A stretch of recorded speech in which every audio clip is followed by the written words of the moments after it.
I don't like bringing like sports people on my channel for this very reason. I feel absolutely unhealthy about my ways of living after I talk to people like you. No, So but actually fancy food is very healthy, right? In a way, I mean, I love well, fancy food. fast food is healthy, yeah, sure, because it's got tons of protein in it. It's like freaking dal and meat, and eggs and fish and all those Dal different and things. meat, it's not bad at all, right? Yeah, it's pretty good. It is pretty good. Like for once, I'm proud of being Parsi. Like cheers, man.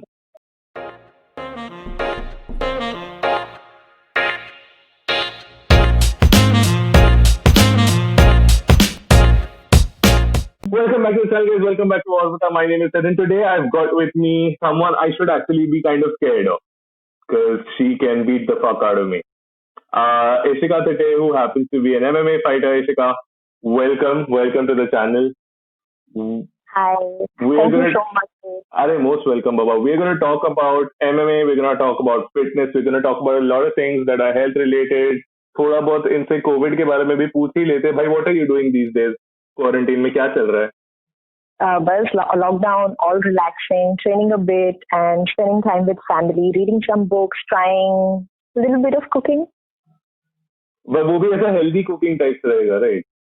Yeah, absolutely healthy cooking. I have to look into my diet as well. So yes, it's all healthy food. But once in a while, like once in a month or twice, we do a cheat meal. So yeah, we indulge. Let's talk about MMA, yeah, because that's one thing. Like, I'll tell you one thing, I'm a huge UFC fan. So I want to know how you got into this. Like, I want to know your story, start to finish. मेरे को बताओ. See, my dad, he started off martial arts when he was very young. So eventually he became a coach. When I was born, I was brought up in the atmosphere where he used to teach karate to kids. He used to train with weapons, and it was an atmosphere wherein I used to see a lot of people coming over and learn martial arts from my dad. So yeah, I used to train as a kid. I grew up, I competed, but eventually after college, I decided that okay, now it's time to make my career, and then I wanted to get into an HR. So I was a trainer in L&D department. I was ELT trainer for a while. Then I joined schools. I became English teacher. I joined Parul University. I was a lecturer there for a year and a half. Then I don't know, because I could not give time for training, and I loved fighting. I was getting a lot of medals at national kickboxing and all. So I wanted to fight more. I wanted to train more, but because of my work, I could not get time, and also I could not get a lot of leave. I mean, from the Right. So I thought of leaving. I thought of starting part-time coaching and training full-time so that I could compete, and that actually worked wonders for me. Made me more fit, made me more disciplined. I could give more time in my training. That was absolutely fine. Then I met more people, like people actually joined in. The students, they were so passionate. And I felt great because we have lack of facility for combat sports in Gujarat. So, So that's why I met a lot of people who had some kind of struggle in kickboxing or MMA. Then after a few years in kickboxing, I had a lot of friends who were doing MMA. So I thought, okay, let me also learn this sport because it was very interesting. And I used to watch UFC back then. So let's give it a try. So I trained with them, and I also went for some state. And I did well in the state. I won gold because in Gujarat there's not much competition. Then I went for nationals, and my first national I won silver medal. I remember, but I lost to the gold. So it was very hurtful because till this time I was constantly winning all the nationals in kickboxing or whatever it was. sure. So this was my first loss in MMA, which really hurt me. Then I thought, okay, let me just, because this has a lot of ground game, and I wanted to learn the BJJ and all. So I thought, okay, let me go. Then I went to Phuket. Then I kept going to Phuket because it was so interesting. I started loving the sports. Meanwhile, I was taking part in nationals and state level MMA. I won. 2018 was my last MMA where I won gold at National IMA MMA Championship. Then after I was asked if I could do a pro debut for professional fights. And that was my dream come true. Right. So how did that experience go? You transitioned into pro, and how was that experience? Transition into pro is absolutely something a lot of people, lakhs of fighter would dream, right? I had not imagined this would come so early. So it was super happy feeling for me. Also, I still know I have a lot to work on, and I'm really working hard on my wrestling, on my takedown especially, Right. because I come from a striking background. So I'm working hard on my wrestling. Somehow my jiu-jitsu has improved a lot, and my base game is super good. I'm working on my transition uh, from just a striker to wrestler as well. Here we have some local akharas where I go. I train with kids. I train with some senior wrestlers. They help me out. A very friendly bunch of wrestlers here in Baroda. They Right. help me out. So yes, but again, we have to explain. Okay, it's like I do MMA, so I cannot do certain moves where I can get me on my face or I can get punched. So I have to take care of certain things. But it's good for learning the base. Of course it is. Obviously it is. And since it is MMA, you need to sort of have so many different, Uh, techniques in your armor. When was your last fight? Let's talk about that. my last fight was on 28th of March 2020. It was in Dubai, Al Nassr Stadium. It was in Matrix Fight Night. It was against Bata Sunil from Kerala. So I Okay. won that fight. I came back on 29th, I think 1st of March, back to Baroda. Then I got the news of Corona. I mean, Corona was still there. I was wearing the mask all the time, going to Dubai, coming from Dubai. But then it suddenly sprung like anything. And Right. then after that, I took a rest for a day or two, started gymming, started training for a week, and suddenly everything was shut down. And I was like, wow, this was just, I was beginning to feel that, after you have that high, you've just won something. You're so motivated. You want to improve more. I was gaining a little. I was focusing on my strength. I was focusing more on my speed. I was working so hard, even on my striking. And then suddenly, this was a huge break. Although I'm training at home, but you understand, right? It's not going It's to be very the same. different. It's very different. A little bit of fitness that I'm doing, a little bit of shadow, a little bit of stamina, but it can never be compared to what I was doing. Obviously, like you have like proper circuits. You sometimes you need to like the biggest tension I think is to sort of make it into the weight class if you're gonna jump up or go down. So what weight class do you fight in, by the way? I fight in straw weights. Earlier I used to Okay. fight in atom, but now I fight in straw. Cool, man. Nice, nice. So, like I Yeah. was just about to ask you, what's your mindset before a fight? Because let's face it, MMA isn't exactly self-defense, right? Like martial arts in general are more of a self-defense based uh, art form, sport, whatever you want to call it. But MMA is more attack based, more offensive, even with the mindset. So, what's your mindset like before every fight? Uh, See, initially I never used to feel nervous, but just before my pro debut, my first fight, I was really nervous. Now I'm getting into the momentum, and then I'm more relaxed when I enter the cage. Before the fight, there are 100 options that keep coming in my mind. So that is there. And there's one super strong thing that, okay, I want to win the match. I don't want to do Right. anything stupid. I don't want to do anything fancy and end up in a situation where I lose the match. So I'm super conscious these days. All right, let's talk a little bit about fitness since like you brought this whole point up, right? Okay, from a fighter's viewpoint, what do you think? How is it different fitness wise? So like workouts as well as nutrition. How is it different from any other athlete or even any other martial art? Oh, let's not compare MMA to any other martial arts. All right, When it comes to pro, I would say boxing and MMA comes more alike, more together. And even if we say like wrestling and all, the amateur thing is different of course. compared to pro, right? And I would say when it comes to fitness, absolutely even if you are an amateur or a pro, fitness is very important. And along with the fitness, I think everybody is very disciplined. Whoever, I think not just combat sport, but all athletes are very professional and very disciplined when it comes to food and nutrition. So what I do generally, I don't indulge in a lot of sugary food. I for the entire year I'm almost on a no sugar diet. Right. It's hardly that I've had any sweets. Only like after a fight or something, or there's some occasion I would hardly eat. Apart from that, there's like little temptation, like a pizza or something, which is like homemade wheat-based pizza. And yes, if I'm training or not, my fight camps or not, I'm throughout the year, I'm on nutrition. I take my supplements like vitamins, protein, my omega, my fiber, my calcium, my iron.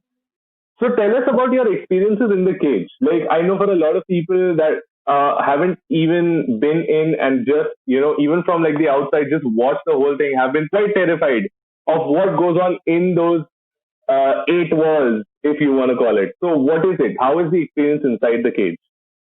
When you enter, Octagon is altogether another world. You feel like you're entering some other world. It's my happy place.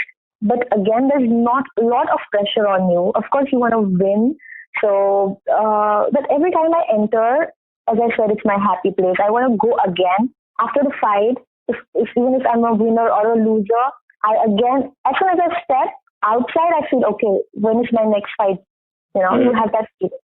And experience, it's like a flash. You never know how the 15 minutes go by. Right.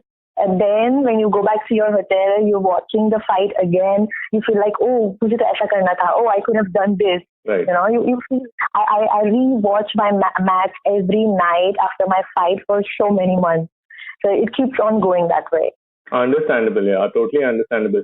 But so what, do you have any memorable experience, any memorable fight that you think, like this was sort of it, like this is the fight I've been waiting for my entire life? Oh, not yet. I mean, I've won, I've lost a handful. I've won many fights, but nothing as memorable and nothing like a knockout. I really want a fight which would be very memorable. I have won via submission. That is really great, and I really every fight I want to end up winning.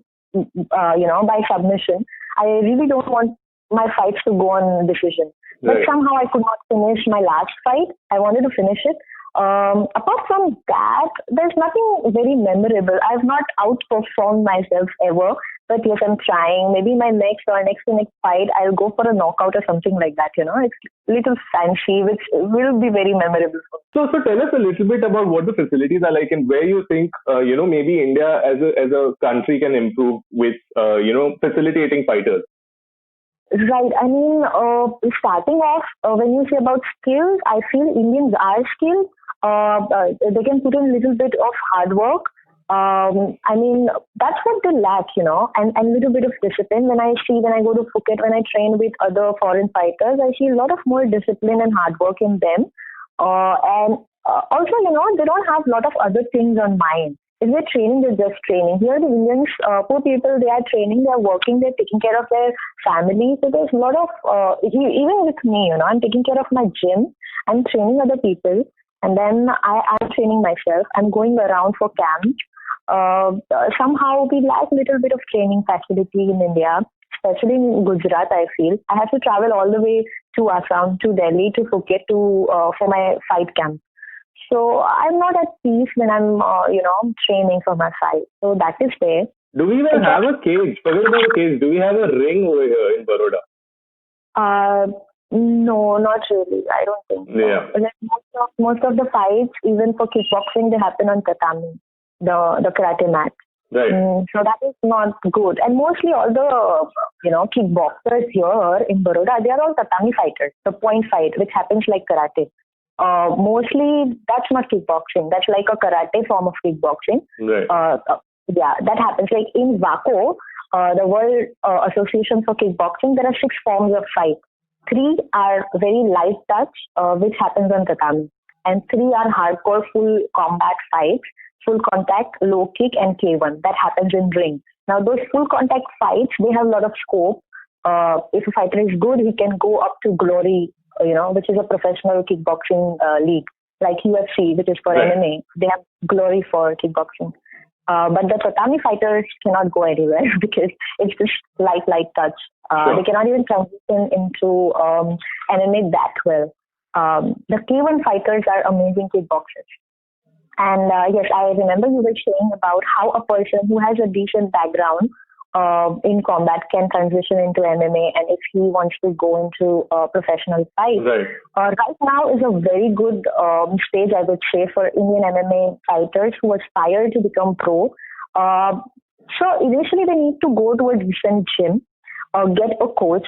We have a lot of people who want to become fighters, and they say, I get a lot of DMs like that. Ma'am, mujhe MMA aata hai. But they go to YouTube, they learn some jabs and crosses, and they think, okay, ye punch, ye kick seekh liya maine. I know MMA, but MMA is more than just kick and punch, and then you need more of sparring. I know a lot of kicks, a lot of punching. I know a lot of locks and chokes and takedown, but I need sparring. I need a coach, right? So knowing, seeing things and practicing it 2,000 times won't make you a fighter. Also, that's like in my belief, that's the theory. जो हम बोलते हैं ना, textbook जिसको बोलते हैं, that is what it is. If you know it, good. Those are the set of skills you need. Now look at the opponent, watch their fight, strategize, walk in, try and improvise. That I think is an art, right? Yeah, and then of course, you need a coach for sure who will tell you, because if I am looking at a technique, I would perceive it in a way, and I don't have anybody for practicing, right? Sure. In a gym, you have people to train around with. You have a coach who's constantly monitoring you, and people know hundreds of techniques that you cannot actually think of. If you're taking a takedown, you wouldn't know what to transition into with that takedown, what to go Right. for next. So you need somebody like that. So that is one thing. Second thing, a coach would always push you around for tournaments. Like he would get all the data. Okay, अभी state हो रहा है, अभी zone हो रहा है, and then we have nationals coming, then we have national open tournament. So he would always lay down options before you, which you would just struggle around to find, and you would not get enough exposure.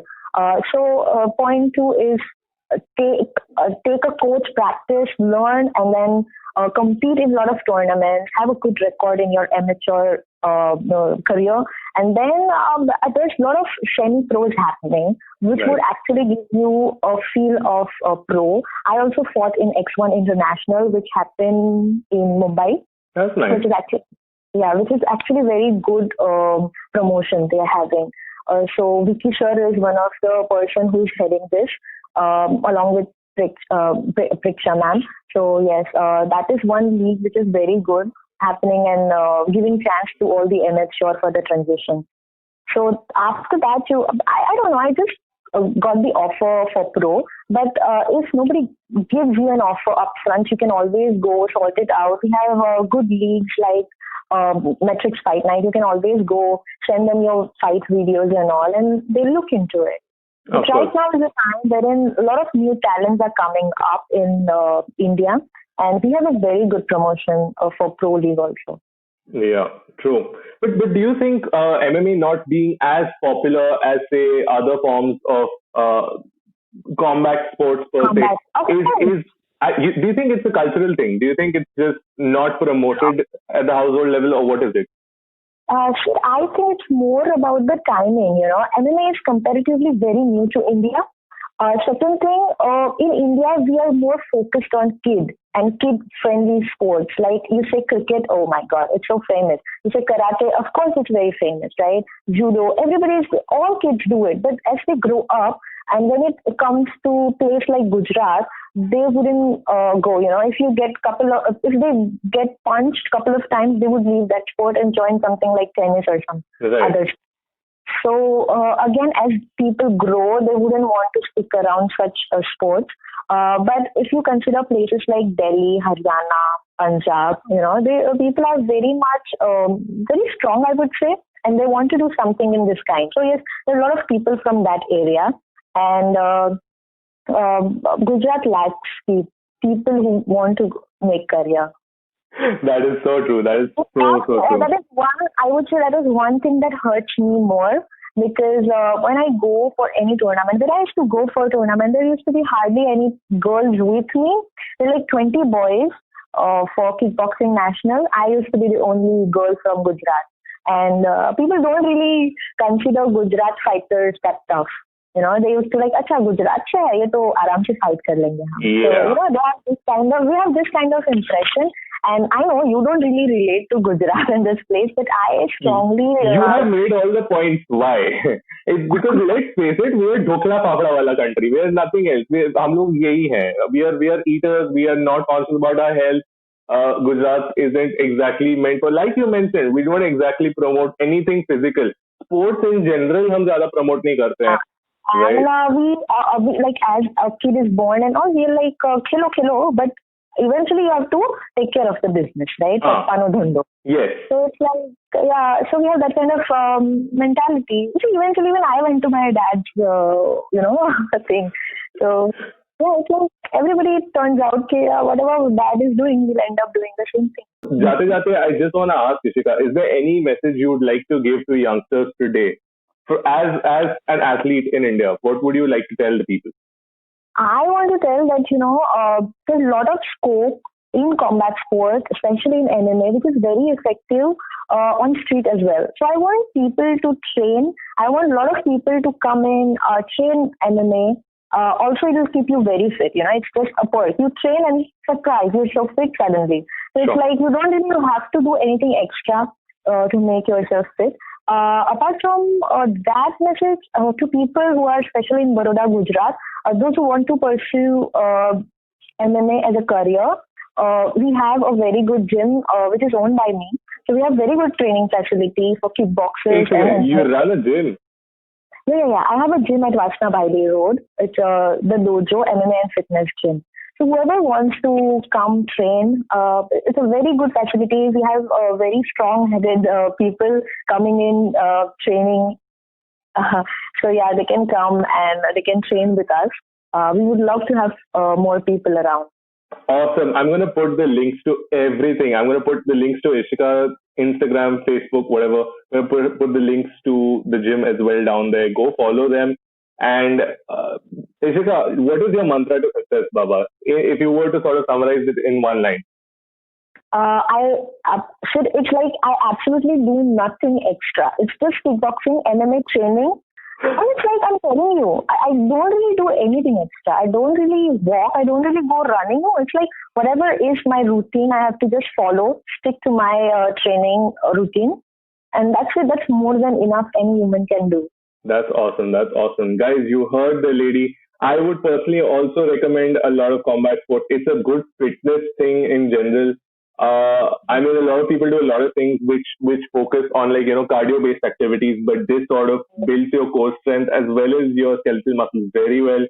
I think as someone that is a professional, she's sort of made everyone convinced. I think this video is going to be one of those things like someone watches it and goes, "हाँ, अब तो करना ही पड़ेगा" type. So I really like this. Thank you so much for coming on, Ishika. Guys, thank you, sir. भाई सुनो, like share subscribe करो, नहीं तो इशिका आके मस्त लात मारेगी कान के नीचे तुम्हारे, ठीक है? There you go. Thank you so much once again. I'm going to see you guys in the next video. Bye.